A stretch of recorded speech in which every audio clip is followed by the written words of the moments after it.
On this episode, we're going to be covering spaying and neutering. Does it help with behavior problems? Getting your dog to respect the cat in the same household a little bit more. Getting your dog to enjoy water. And also dealing with an insecure dog during the walk. Okay, guys, let's go. Good boy.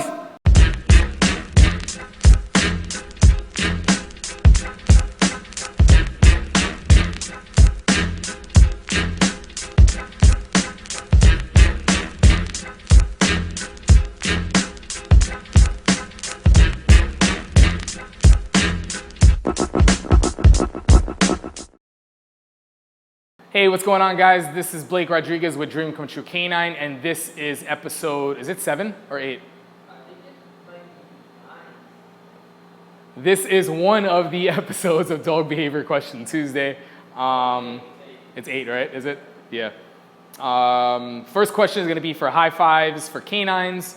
Can't wait for the answers. I'm wondering if you have any tips for getting a dog to build more respect for a cat in the same household. Thanks again, DctK9 team. Okay. First thing I'm going to go ahead and say, cats tend to usually be on point when it comes to giving direction. But having said that, we can't rely on putting all the responsibility on a cat because we also don't know where that dog is. That dog can be dangerous as well, or that dog can just be a complete jerk where the cat doesn't want to be around and is being snobby because of that, or hiding and scared because of that. So having said that, I'm not going to put the responsibility on the cat. If the cat wants to aid me a little bit and turns into that type of cat, awesome, as long as that cat can be the officer and help implement the law rather than the sheriff trying to implement his or her own rules, right? So your dog has to have some type of impulse control. I'm talking impulse control like you saw. Now, this is all voluntary, right? Every single dog got the okay to play,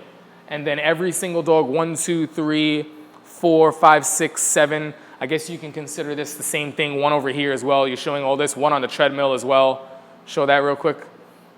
All of these dogs here have voluntarily decided to relax, even though I gave him the okay to play. Prior to what they were doing voluntarily, when I started the show, we put every dog in place, not because they wanted to do that, because I said this is what you need to do right now. If your dog struggles to listen to you when they might not want to, that's the issue that you need to tackle, right? So you need to practice in everyday situations where you don't necessarily need it. And I've said this on a ton of episodes before.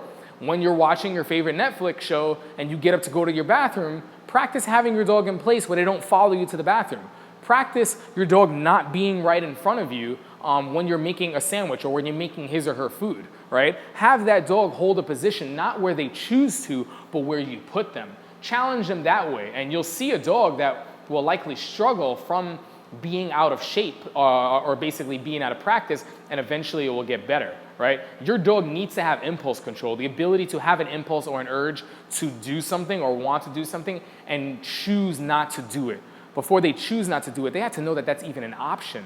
So you have to practice in real world situations, not just cat situations, so that way your dog knows how to do something, and then when they're doing it, you can say, hey, that thing that you learned how to do, I expect you to do it even when the cat's around. But if you're not addressing concern, if your dog doesn't know leash pressure on a mild level, it makes no sense to go into correcting your dog on leash pressure either. But you do want to set yourself up for success. You do want your dog not running up and charging the door when your guests come in. You do want your dog, even if they walk over politely, teaching your dog to hold a place, not because them walking over politely is a problem, but because that's the practice that you need in order for your dog to know how to do it when the cat comes around, right? So all of these things are things that you need to start thinking of, and hopefully that helps to answer your question. The cat is not the issue. The cat doesn't matter. It's you teaching your dog to be respectful and have manners in all the other situations so that your dog can know how to do it for this event, right? If I have kids, it doesn't make sense for me to let them have potty mouths and trucker mouths and act a fool and never were raised having manners. And then when I invite them to like the big company party, I say, listen, I need you guys to be on your best behavior. Don't embarrass me. And it's like, am I really going to be upset if they start cursing and embarrassing me at the events? I mean, what do I expect if I never raise them to have manners to begin with, right? So I kind of butchered that analogy, but you get my point. Tattooed Katrina. What are some ways that I can encourage my dog to like the water? Currently, you can't bathe them in a bathtub. You have to use a hose outside. And then you also go on to list like things like pools, kiddie pools, the beach, the lake. I understand it's a trust thing. I feel I have a pretty good bond. I've tried treating. I've tried getting in the water myself. I've tried toys. I think once she figures it out, she'll love it. I also make sure every bath is a positive experience. This would probably fall into some sort of insecurity. She takes a little bit to warm up to people also. Okay. Sorry guys, we cut out there a little bit because my phone rang. I'm not sure where we are in that answer, but I'm gonna go back a little bit. Takes a little bit to warm up. So the first thing I'm gonna go ahead and say, I'm not categorizing you in this, but you probably do fall into this. People that normally say they have a good bond with their dog tend to be the people that have rescued their dog that was afraid, and now the dog has warmed up to them and they think they have a good bond, but really like the dog is comfortable with the fact that you don't like push them outside of their comfort zone, and you've actually shrunk your life into their comfort zone. So the dog just happens to get along in an area that they are now comfortable with, but we don't challenge them enough. So let's assume that's not you. What I'm gonna go ahead and say, or actually let's assume that is you, I'm gonna go ahead and say that your bond has to reach another level. You have to challenge your dog more. Your dog has to be unsure and a little, maybe even reluctant initially until you prove otherwise, and they go, holy cow, even if I'm nervous about something, I can trust you because you get me through it, nothing bad ever happens, and it actually usually ends up being fun. So one example of this was, I had a really controversial video out where I had a client in Florida. We had done a board and train here in New York City. Then we went out there to kind of just put some finishing touches. Everything was good, recall was solid, but the dog was petrified of water, and they lived by a beach that also had a pool at their beach house. So we used pressure release, and the dog was afraid of a lot of it, even though I know the dog was comfortable with pressure release in other situations. So the dog had learned to kind of do certain things where if it was too much, that behavior stopped humans from having the dog continue. The dog had one little minor bad experience back when it was a puppy, but nothing like that we were asking the dog to do, which was get into the pool, was like detrimental. It was just getting the dog over that psychology or that mental part, and then getting the dog in and realizing, holy cow, I'm petrified of what's going on, but I knew that I can trust you. I got there, you didn't steer me in the wrong direction again, and now I actually love the pool, and now I actually love the beach. So long story short, even though we got a lot of heat for that, this dog jumps in voluntarily, swims every day at the beach, is off-leash trained, plays fetch with her sisters. So a lot of that stuff is because we got the dog to a point where they began trusting us past or beyond their comfort zone. So I expanded that dog's comfort zone, and that's some of the things that you need to be doing when it comes to that. Your pressure release and all your foundation stuff has to be on point and understood prior. Your dog has to know impulse control. Your dog has to know that with the leash, you've challenged them in areas where they're uncomfortable. So that way, when you go back into this, you stick it through. You stick it through the bumpy road. The reason why dogs end up loving me in the end is because I wasn't the person that said, oh, bumpy road ahead, let's not take this road. I was the person that said, bumpy road ahead, put your seatbelt on, I got mine, I'm ride or die with you, right?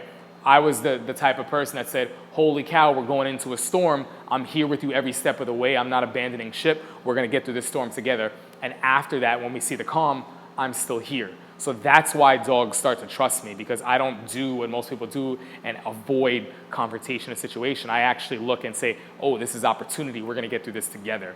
And on the other end of that is a dog that never got hurt. On the other end of that is a dog that said, holy cow, you got me through that. And what we got through on the other end is actually a lot of fun. This is a guy that I can trust even when I'm unsure. You need to get on that level with your dog. That also ties into NYC Man's question. Walking a scared dog who is very insecure, scared of skateboards, big trucks, almost everything. How do you get the dog to trust you and know that everything is safe? Your pressure release has to be good. You can do, if this is like purely fear-based and there's not a lot of nonsense behaviors, you can start doing counter conditioning stuff where the dog is eating around these tools or not eating at all, right? So you're not gonna be like doing this with the skateboard and going crazy, but the skateboard might be out and you're feeding your dog and the dog has to eat near the skateboard, or the dog might start eating on the skateboard, assuming that you work your dog for your food already. You know, these are all like progressive steps.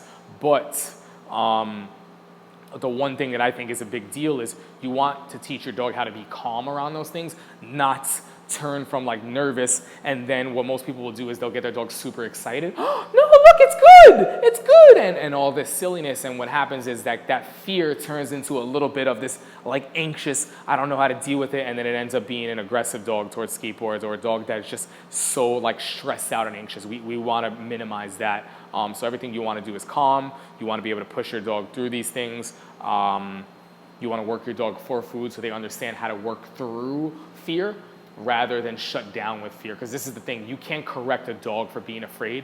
What you can do once they learn certain behaviors, and this is after counter conditioning for food and everything and getting a dog to eat around that, you can begin to correct for a dog breaking behavior patterns or making poor choices. When I'm not going to correct you and say don't be afraid, but I might correct you for almost pulling me across the street, or almost you bolting it into the street and getting hit by a car. I might say, hey, what are you doing? And if the dog knows leash pressure and knows these things, I can correct for that and say, hey, if you're afraid, I understand that, but stay by my side when you're afraid. Don't go through my legs. This is what you do. So I can teach the dog what to do when they're afraid rather than correct them out of being afraid. That's not going to happen. Just like someone who's afraid of flying on a plane, they can choose when they're afraid to have a panic attack and get kicked off the airline, or they can choose to learn an alternative choice. You can count to 10, pace your breathing. You're still afraid of flying, but this is going to get you through it where you can still be on the flight and get to your destination, right? So that's what I want to teach my dogs. And through that healthier way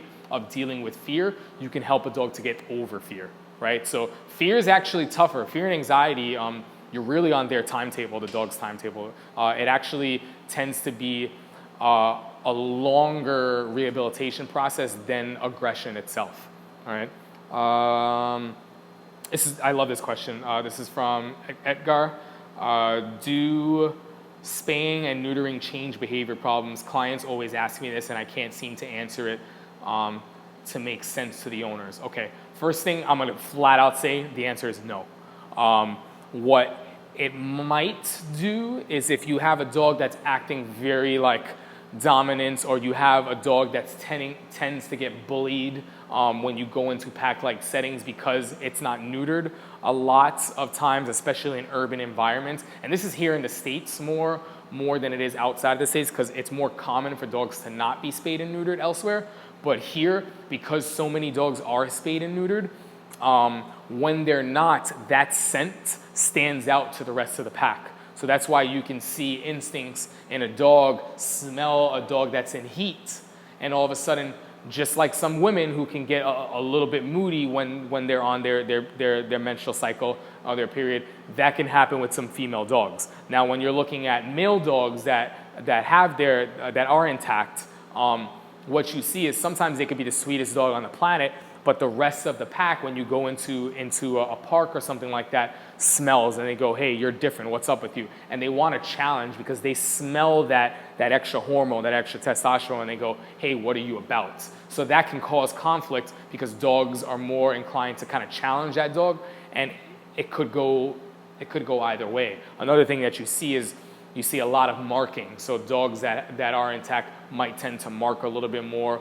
or might tend to have certain natural instinct drives. So when it comes to that stuff, neutering and spaying can help a little bit, but neutering and spaying does not fix problems. And that's like this huge like misconception that people have, like the dog's acting a fool, and they go, oh, when we neuter him, he's gonna be fine, everything's gonna go away. No, we're talking about habits, and your lifestyle and structure needs to disagree with inappropriate habits and also teach new ones so that they can start to make that choice on their own. One of the biggest problems that I see in dog training today, or just dog ownership, is this whole idea of the dog's gonna grow out of it. I mean, I have news for you. If you don't teach your dog how to grow out of it, they're going to grow into it 9 times out of 10, right? So that's very, very important.